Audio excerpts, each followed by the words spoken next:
ये तस्वीर बहुत दुर्लभ है जब आपको अमेरिका और रूस के दो सबसे डेडली हेलीकॉप्टर्स एक साथ उड़ते हुए, वो भी एक मैदान जंग में दिखाई दे रहे हैं।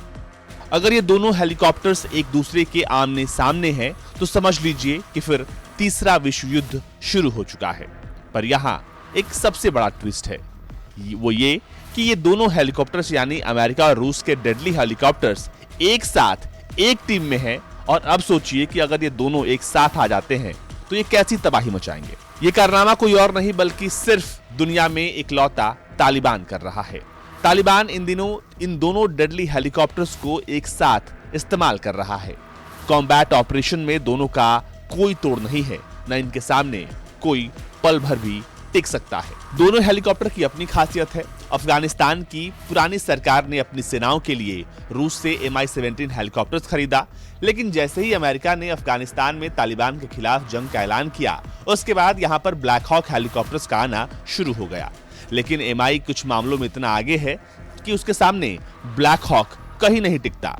Mi-17 एक साथ 30 लोगों को ले जा सकता है, लेकिन ब्लैक हॉक में सिर्फ 13 सैनिक ही एक साथ सवार हो सकते हैं। इसके अलावा ब्लैक हॉक की जो लिफ्ट कैपेबिलिटी है वो Mi-17 के सामने कहीं टिकती ही नहीं है। यानी कहा यह जाता है कि अगर एक Mi-17 को एयरलिफ्ट करना हो तो फिर 2 ब्लैक हॉक हेलीकॉप्टर्स की जरूरत पड़ेगी। यानी Mi-17 के सामने ब्लैक हॉक कहीं नहीं टिकता। अगर हम बात करते हैं लार्जर कार्गो की, तो उस लिहाज से भी Mi-17 काफी कारगर है, क्योंकि ये बड़े से बड़ा कार्गो सामान आसानी से ढो सकता है, लेकिन ब्लैक हॉक ऐसा नहीं कर सकता। इसके बाद बारी आती है अफगानिस्तान के पहाड़ी इलाकों की, तो ब्लैक हॉक हाई एलिवेशंस पर उड़ान नहीं भर सकता, लेकिन अफगानिस्तान की सीमा में Mi-17 हाई एलिवेशन छोड़िए सब कुछ कर सकता है। तो आइए आज बात करते हैं कि इन दोनों हेलीकॉप्टर्स में से ताकतवर कौन है। रूस का Mi-17 और सामने है ब्लैक हॉक UH-60। देखिए, सबसे पहले समझना होगा कि दोनों के अपने अपने तरीके हैं इस्तेमाल करने के। Mi-17 एक ट्रांसपोर्ट हेलीकॉप्टर है, जबकि ब्लैक हॉक एक यूटिलिटी हेलीकॉप्टर है। Mi-17 को रूस बनाता है, ब्लैक हॉक को USA बनाता है। Mi-17 का बर्थ ईयर है 1977, जबकि ब्लैक हॉक का 1974। Mi-17 की मैक्स स्पीड 250 किलोमीटर प्रति घंटे है, जबकि ब्लैक हॉक यहाँ पर आगे है, वो 357 किलोमीटर प्रति घंटे की रफ्तार से उड़ान भर सकता है।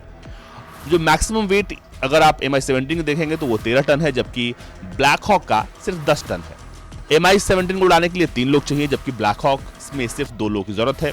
लंबाई की बात करें तो यहाँ पर भी ब्लैक हॉक थोड़ा ज्यादा लंबा है। रोटर डायमीटर की बात करें तो यहाँ Mi-17 का रोटर डायमीटर ज्यादा है मुकाबले ब्लैक हॉक के। अगर हम ऊंचाई की बात करते हैं तो ऊंचाई के मामले में भी ब्लैक हॉक थोड़ा ऊंचा है।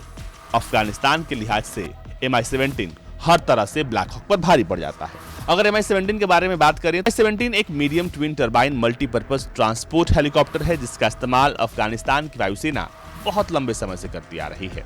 Mi-17 को खास तौर पर रूस ने अफगानिस्तान को दिया था, क्योंकि उसके इलाकों में जैसी स्थिति है उसको देखते हुए ये बेहद खास हेलीकॉप्टर जो है अफगानिस्तान को दिया गया। ये हेलीकॉप्टर एक बार में 36 से ज्यादा ट्रूप्स को ले जा सकता है, 12 स्ट्रेचर या फिर 18 वॉकिंग पेशेंट्स को आसानी से ले जा सकता है, जबकि इसके पास डोर गनर्स हैं, वो भी एक नहीं 3-3। रोसोबोरोन एक्सपोर्ट कहती है कि इसके एक्सटर्नल फ्यूल टैंक में 675 किलोमीटर अतिरिक्त दूरी तय करने जितना ईंधन होता है और इसकी सर्विस सीलिंग तकरीबन 6000 मीटर है। ये 4000 किलोग्राम के अतिरिक्त यानी मैक्सिमम पेलोड के साथ उड़ान भर सकता है और ये दुनिया में कहीं भी ब्लैक हॉक को मार सकता है।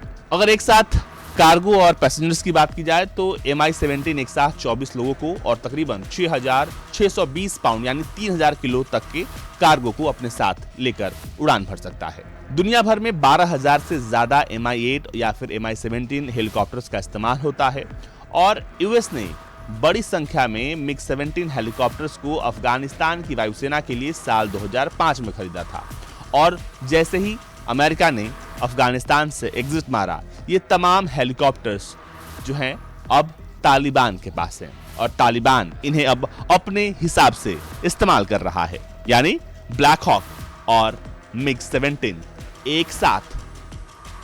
ब्यूरो रिपोर्ट, भारत तक।